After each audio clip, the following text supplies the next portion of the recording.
ഡിസംബറും ജാനുവരിയും ആഘോഷങ്ങളുടെ മാസമാണ്. ഒരു വലിയൊരു സെലിബ്രേഷനാണ് നമുക്ക് ഈ 2 മാസം. അതായത് കേക്കും വൈനും സ്പെഷ്യൽ ഫുഡ്സും, അതായത് റെഡ് മീറ്റ്സ്, ഫ്രൈഡ് ഐറ്റംസ് എല്ലാം ഉൾപ്പെടുത്തുകൊണ്ടുള്ള മീൽസ് ആയിരിക്കും നമുക്ക് ഈ 2 മാസം സെലിബ്രേഷൻ ടൈമിലെല്ലാം ഉണ്ടാവുക. എന്നാൽ ഈ ദിവസങ്ങൾക്ക് ശേഷം ഒരു റിഗ്രഷൻ്റെ ദിവസങ്ങളായിരിക്കും നമുക്ക്.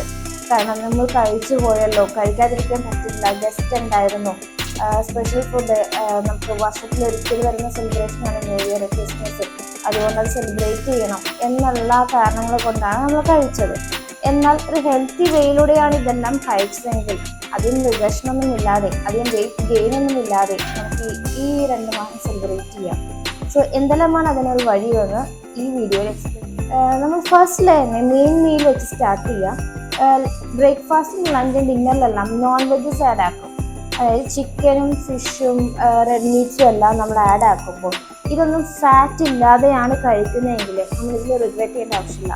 കാരണം അതിലെല്ലാം ഹൈ ന്യൂട്രിയൻസ് തന്നെയാണ് ഉള്ളത്.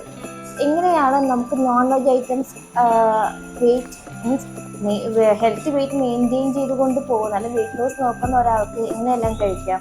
ഫാറ്റ് റിമൂവ് ചെയ്തുകൊണ്ട് കഴിക്കാം. ചിക്കൻ ആണെങ്കിൽ വിത്തൗട്ട് സ്കിന്ന് മേടിക്കുക.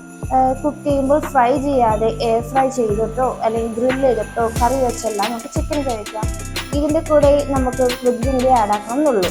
മെയിൻ മീലായിട്ട് ഇപ്പോൾ സിറിയൽ റൈസ് ആണെങ്കിൽ പോലും ക്വാണ്ടിറ്റി കൺട്രോൾ ചെയ്തുകൊണ്ട് ഒരു പ്രോട്ടീൻ സോഴ്സ് ആയിട്ട് ചിക്കനോ ഫിഷോ നമുക്ക് ആഡ് ആക്കാം കറിയായിട്ട്.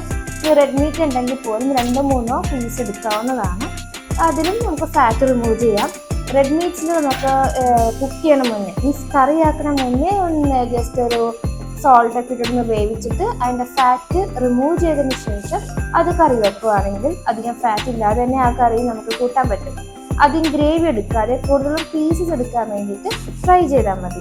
സോ റെഡ് മീറ്റ്സ് അങ്ങനെ കഴിക്കാം. അവിടെ നമുക്ക് റോസ്റ്റ് ഫ്രൈ ഒന്നും ചേർക്കാതെ തന്നെ നമ്മൾ കഴിക്കുകയാണെങ്കിൽ വലിയ രീതിയിലൊന്നും വെയിറ്റ് ഗെയിനോ അല്ലെങ്കിൽ കൊളസ്ട്രോൾ ഒന്നും കൂടാതെ നമുക്ക് സന്തോഷത്തോടെ സെലിബ്രേഷൻ മുന്നോട്ട് കൊണ്ടുപോകാം. അതുപോലെ തന്നെ നമ്മൾ കഴിക്കുന്ന മെയിൻ മീലിൻ്റെ ക്ലോസ് ടൈമിംഗ് ആയിട്ട് കേക്കോ വൈനോ സ്വീറ്റ്സോ ഒന്നും കഴിക്കാതെ ട്രൈ ചെയ്യാം. നമുക്ക് ന്യൂ ഇയറിനായാലും ക്രിസ്മസിനായാലും കേക്ക് കട്ട് ചെയ്യാനുണ്ടാവും. സോ അതൊരു മിഡ് മീലായിട്ട് എടുക്കാം. ഈവനിങ് സ്നാക്കായിട്ടോ മിഡ് മീൽസ് ആയിട്ടോ എടുക്കുകയാണെങ്കിൽ നമുക്ക് ഇതൊരു എക്സ്ട്രാ കാലറി ആയിട്ട് വരില്ല. മിഡ് മീൽസിൻ്റെ സമയത്ത് ഇത് കഴിച്ചുകൊണ്ട് നമുക്ക് ഒരു ലിമിറ്റഡ് ക്വാണ്ടിറ്റിയിൽ 1 പീസോ 2 പീസോ ഒരു ദിവസം കേക്ക് സ്റ്റോപ്പ് ചെയ്യുക. Sweets main meal close timing ആകാതെ ട്രൈ ചെയ്യാം. അന്നത്തെ ദിവസം വർക്കൗട്ടൊന്നും പറ്റില്ലെന്ന് എനിക്കറിയാം. സോ നമുക്കൊരു ഫാമിലി ആയിട്ട് ഒരു ഈവനിങ് വാക്കിനോ എന്തെങ്കിലും ഒരു ഫിസിക്കൽ ആക്ടിവിറ്റിയിൽ ഇൻവോൾവ് ആയാൽ മതി. സോ ഇങ്ങനെയൊന്ന് ഒരു ഹെൽത്തി വേയിൽ ഫോളോ ആക്കിക്കൊണ്ടിട്ട് നമുക്ക് സെലിബ്രേറ്റ് ചെയ്യുകയാണെങ്കിൽ ഇനിയുള്ള ദിവസങ്ങളിൽ റിഗ്രഷൻ ഇല്ലാതെ അല്ലെങ്കിൽ വെയിറ്റ് ഗെയിൻ കൂടാതെ നമുക്ക് സെലിബ്രേറ്റ് ചെയ്യാവുന്നതാണ്. So happy Christmas.